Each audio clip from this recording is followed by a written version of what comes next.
Understand this. The moments that define your trajectory are not the victories. They are the violations. The silent, almost imperceptible instances of disrespect that reprogram your status in the minds of others. We are not talking about overt aggression. That is a simple problem with simple, albeit crude, solutions. We are talking about something far more corrosive. A spiritual acid. The primal wound of being erased. It happens in the boardroom. You spend a week crafting a nuanced, elegant solution to a complex problem. You present it quietly, without fanfare, perhaps in a preliminary email or a small team huddle. You do the work. Then, in the high-stakes meeting with senior leadership, your colleague, let's call him David, clears his throat. With supreme confidence, he presents your exact solution, often with a slightly more charismatic flourish. He uses your logic, your data points, your conclusion. He does not mention your name. The room nods. The boss is impressed. David is praised for his insight, for his initiative. And you are a ghost at the table, watching a thief get crowned for your labor. You feel the blood rush to your face, a hot, silent scream trapped in your throat. You have been rendered invisible. It happens in your friendships. You are the confidant, the one with the steady perspective. A friend comes to you, tangled in a personal crisis. You listen for hours, absorbing their chaos. You distill their emotional turmoil into a single clarifying insight. A path forward. You give it to them as a gift. Weeks later, you are in a larger group. That same friend, now confident and composed, is holding court. They are explaining their recent breakthrough, their newfound wisdom. And they repeat your insight, word for word, presenting it to the group as their own hard-won epiphany. The group is captivated by their depth, and you are a footnote in a story you authored. Your wisdom, your empathy, has been laundered and sold for social currency that is not your own. It even happens in the family, the supposed sanctuary of the self. You meticulously research the perfect gift for a parent, something that speaks to a forgotten passion, a deep, personal memory. You share the idea with a sibling, excited. On the day of the celebration, your sibling presents that very gift, claiming the flash of inspiration as their own. The parent is moved to tears. The family praises your sibling for their unparalleled thoughtfulness. And you are just another face in the crowd, applauding the architect of your own erasure. In that moment of violation, your instincts betray you. Your entire being screams for justice, for recognition. This impulse is the source of your powerlessness. You believe the correct response is to reclaim what is yours. To stand up and declare, "That was my idea. I told you to do that. I thought of that first." This is the foundational error. It is the response of a child in a sandbox, crying to the teacher that his toy was stolen. In the adult world, a world governed by unwritten laws of power and perception, this plea is not a declaration of ownership. It is a confession of weakness. It signals to everyone in the room that you were not cunning enough to protect your own intellectual property. It signals that you are so starved for credit that you are willing to derail the social or professional momentum of the group to get it. You are broadcasting your own impotence. When you cry out for credit, you do not expose the thief. You expose yourself as a victim. And in the cold calculus of social hierarchy, there is no currency lower than that of the victim. You must understand that a strategic clock is always ticking. Every time you are erased and respond with an emotional plea, a silent ledger is updated in the minds of those who witness it. A file is being built on you. The first time, it is an awkward incident. The second, it is a pattern. The third time, it is your identity. You become known as someone whose contributions are a communal resource, a well from which others can freely draw without consequence. Your intellectual and creative labor becomes a form of charity. You are relegated to the role of a good resource, a helpful team player, a supportive friend. These are the labels given to the powerless to keep them content with their position. Every moment you hesitate, every time you choose the flawed, emotional response, you are cementing your status at the bottom of the hierarchy. The disrespect you feel is not personal. It is positional. Others are not disrespecting you, the individual. They are disrespecting your rank. They have tested your defenses and found them to be non-existent. Your failure to respond with cold, strategic precision is a silent invitation for further exploitation. This is not a game you can choose not to play. Your inaction is your move, and it is a move that guarantees your defeat. The clock is ticking, not toward a resolution, but toward the solidification of your irrelevance. Let us dissect the hierarchy of your failed responses. These are the strategies you believe are displays of strength, but which are, in fact, merely different levels of strategic incompetence. Level 1 is the most common, the most visceral, the emotional reaction. This is the outburst. The "that was my idea" moment. You interrupt the thief mid-sentence. Your voice is tight with indignation. You present your evidence, the email you sent, the conversation you had. You believe you are exposing an injustice. In reality, you are committing a far greater sin in the eyes of power. You are creating a scene. The person in charge, the boss, the social ringleader, the family patriarch, does not care about the minutiae of intellectual property. They care about control. They care about forward momentum. Your outburst has halted the meeting. It has injected social awkwardness into the party. You have become the problem. The thief, by remaining calm, positions himself as the adult, and you as the hysterical child. The leader will almost always side with the one who appears more stable. They will say, "Let's take this offline," a corporate phrase that means, "Let this die." You will be placated in private and labeled as difficult in the permanent record of their mind. You have not only failed to reclaim your credit, you have actively damaged your own reputation. You have lost twice. Recognizing the failure of this approach, you might evolve to level 2, the clever retort. You have read a few articles on dark psychology. You have decided to be more subtle. This time, when the thief Marcus presents your idea, you do not shout. You wait for a pause. Then, with a knowing smile, you interject. "Fascinating point, Marcus. It's almost verbatim what I was discussing with Sarah from logistics yesterday. It's great to see the idea has your support. You believe this is a masterful move. You have not created a scene. You have subtly time-stamped your idea and exposed the thief to a discerning listener. You feel a small, smug sense of victory. But what has actually happened? You have merely confirmed for the true predator in the room that you are a slightly more sophisticated annoyance. Marcus, if he has any skill at all, will absorb your retort without breaking stride. He will smile back and say, "Exactly. Great minds think alike. I'm glad we're on the same page." He has now co-opted your validation. He has used your own attack to reinforce his position. To the rest of the room, it looks like you are trying to attach yourself to his success, to claim a small piece of his glory.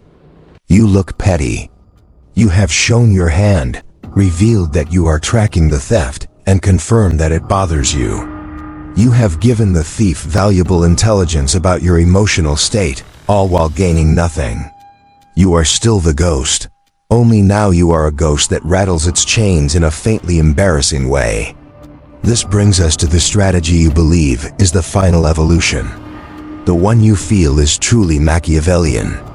This is level 3, the sophisticated ambush. You have been burned twice. You will not be burned a third time. You have learned from your mistakes. You will not be emotional. You will not be petty. You will be cold. You will be patient. You will be a strategist. Another major project is on the horizon. The Phoenix Initiative. You work for weeks, pouring everything into the proposal. You develop a brilliant, multi-layered plan. It is your masterpiece. And you know Marcus is circling. You know he will try to take it. This time you let him. In a preliminary meeting, you deliberately mention the core concepts of your plan, knowing he is listening. You lay the bait. As expected, in the following days, you hear whispers. Marcus is working on a proposal for Phoenix. He is using your language. He has taken your structure. The old you would have been furious. The new you feels a cold sense of calm. This is part of the plan. You let him take the lead. You let him become the public face of the project. You even offer to help him, feeding him data, refining the points he has stolen. You are becoming his indispensable, yet invisible partner. You are the engine, he is the chassis. But you are holding back one piece of information. The most critical piece. A piece of information that you discovered during your late-night research.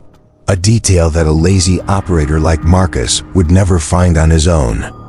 You have discovered that a key software vendor the entire plan depends on has been quietly acquired by a competitor. Their product will be sunsetted in 6 months. The entire technical architecture of the Phoenix Initiative, as Marcus understands it, is built on sand. It has a fatal hidden flaw. And only you know it. The day of the final presentation arrives. The entire executive committee is present. The CEO is at the head of the table. This is the biggest meeting of the quarter. Your career and Marcus are on the line. Marcus stands at the podium. He is confident, charming, and eloquent. He presents your plan as his own. He is brilliant. He is getting nods from the CEO. He is hitting every key metric, every projected ROI. He is building a monument to himself on a foundation you engineered to collapse. You remain silent. You watch him. You feel nothing but the placid calm of a hunter waiting for the prey to step into the crosshairs. He finishes his presentation to a wave of approval. The CEO looks impressed. Excellent work, Marcus. This is exactly the kind of forward thinking we need. The CEO then turns to the room. Are there any questions? This is your moment. You do not raise your hand in anger. You do not offer a clever retort. You lean forward slightly, adopting an expression of earnest, helpful curiosity. You let the silence hang for a moment before you speak, your voice calm and measured. Fantastic presentation, Marcus. Truly compelling. I have just a small clarifying question on the implementation timeline. The entire technical framework seems to be built on the Argon software suite. Given the news of their acquisition by Omnicorp and the internal memo about the platform being sunsetted in Q3, what is our contingency plan for the data migration? It seems that would dramatically impact our deployment schedule and budget. You deliver the line without a trace of malice. It is an innocent question from a diligent team member, but you can see the impact ripple across the room. A few of the technical leads shift uncomfortably. They know the name Argon. They know what a sunsetted platform means. Marcus freezes. The color drains from his face. He has no answer. The confidence evaporates, replaced by a deer-in-the-headlights panic. He looks at you, and in his eyes you see it all. The realization of your betrayal. The horror of his own incompetence being laid bare. He stammers. He has no contingency plan. He didn't even know the platform was being retired. The CEO's gaze shifts from Marcus to you. The warm approval he had for Marcus is gone, replaced by a look of sharp, cold assessment. He looks at you, and there's a flicker of something in his eyes. Respect. He sees that you were the one who did the real work. You were the one with the foresight. You protected the company from a catastrophic misstep. In one surgical question, you have not just reclaimed your work, you have executed your rival and demonstrated your superior strategic mind to the only person who matters. The power in the room has shifted. It is a palpable, physical force. It has moved from Marcus, and it has settled, in its entirety, upon you. You have won. It is a total, devastating victory, achieved not through emotion, but through cold, precise, strategic patience. You feel the transfer of power. It is absolute. What you fail to comprehend in your moment of triumph is the cold calculation behind the CEO's eyes. He is not looking at a future leader. He is looking at a brilliantly effective, but ultimately uncontrollable viper. A threat to be neutralized. Your victory was a Pyrrhic one. You exposed a flaw in the plan, but you also exposed a catastrophic flaw in your own character. To the CEO, you are not a savior. You are an agent of chaos. You proved you were willing to let the entire initiative advance to the brink of catastrophe, risking millions in capital and months of labor, all to orchestrate the public humiliation of a subordinate. You did not act to protect the company. You acted to settle a personal score. You revealed that you value your ego above the stability of the enterprise. You are a weapon that cannot be aimed, a saboteur who happened to be pointed at the enemy this time. Next time, who will be in your crosshairs? You have marked yourself not as a leader, but as a liability. The respect you saw in the CEO's eyes was not for a future partner. It was the guarded respect one gives to a venomous snake. You are useful for now, but you will be caged and eventually removed. This is the fundamental error you continue to make. You believe the game is between you and the thief. You are fighting the wrong war. The rival, Marcus, is irrelevant. He is a pawn. The true game is never about the pawn in front of you. It is about controlling the perception of the silent, powerful audience that judges the entire board. Your victory was a spectacular, noisy failure because it unsettled this audience. True power is quiet. It does not create scenes. It establishes realities. The correct response is not a single tactic. It is a complete system of psychological dominance, a framework of escalating control designed not to win battles, but to make them unnecessary. Phase 1 is preemptive control. You do not wait for the violation to occur. You make it impossible from the beginning. You must seal your territory. Your work should not be a collection of anonymous data points that anyone can claim. It must be watermarked with your unique intellectual signature. This is done by developing a methodology so distinct, a perspective so specific, that the ideas cannot be separated from you, their originator. You do not simply present a solution. You present a framework named after its core principle, a principle you are known for championing. When you speak, you weave in references to your past projects, creating a consistent intellectual lineage. Your contributions become chapters in a larger story that only you are authoring. To steal your idea would require stealing your entire identity, a task far beyond the capabilities of a common thief like Marcus. He can steal a brick, but he cannot steal the cathedral. Your reputation inoculates your work. Phase 2 is contained escalation. This is for when the violation has already occurred because your defenses were not yet absolute. The amateur seeks to reclaim credit. The master uses the theft to establish dominance. When Marcus presents your idea, you do not correct him. You do not ambush him. You do the opposite. You publicly endorse him, but in a way that subtly repositions you as the true authority. You wait for him to finish. You nod thoughtfully. Then you speak, not to him, but to the room. An excellent starting point from Marcus. He has perfectly articulated the first-order implications. To elevate this to a truly strategic level, we must now consider the second and third-order consequences, specifically how this integrates with our Q4 supply chain restructuring and the new compliance laws in the APAC region. You then deliver a brilliant, concise analysis of these deeper layers you knew he would never see. In one move, you have done 3 things. You have framed his contribution as a basic, Introductory effort. You have demonstrated your own superior systemic thinking.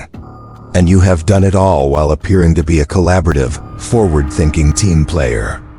You have not reclaimed the idea, you have annexed it. He is left holding the blueprint for a bicycle while you are discussing orbital mechanics.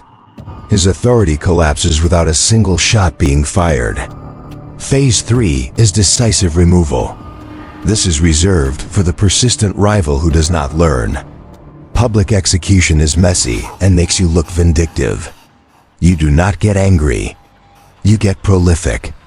The goal is not to destroy the rival, but to render them strategically irrelevant. You do this by achieving a state of overwhelming value. While they are focused on playing petty games with your last idea, you are already developing and shipping the next 3. You become an engine of such immense and reliable output that the single stolen project becomes a forgotten footnote in the narrative of your ascent. You bury their minor theft under an avalanche of your major successes. The organization, which is a system that naturally seeks value, will gravitate towards you. Resources will flow to you. Opportunities will be brought to you first. The rival is not fired. They are simply starved of oxygen. They remain in their position, but their position becomes meaningless. A dead-end street on a map that you have completely redrawn. Their initial act of disrespect becomes the defining artifact of their own mediocrity. This framework shifts the objective. You are no longer trying to win an argument or reclaim credit. You are engineering a reality. You are becoming a center of gravity that others are forced to navigate. Power is not demonstrated when you speak. It is demonstrated when your absence carries the same weight as your presence. When others start asking, "What would she think about this?" before a decision is even made. The apex of power is an internal transformation that reshapes the external world. It is the state where respect is no longer requested because disrespect has become unthinkable. The ultimate victory is not what you did to your rival, but the untouchable presence you have become. And this proves that true power isn't about winning arguments, but about mastering the entire system of influence. The principles of power are timeless. To master the complete framework and ensure you are never outmaneuvered again, subscribe to the channel and join the inner circle.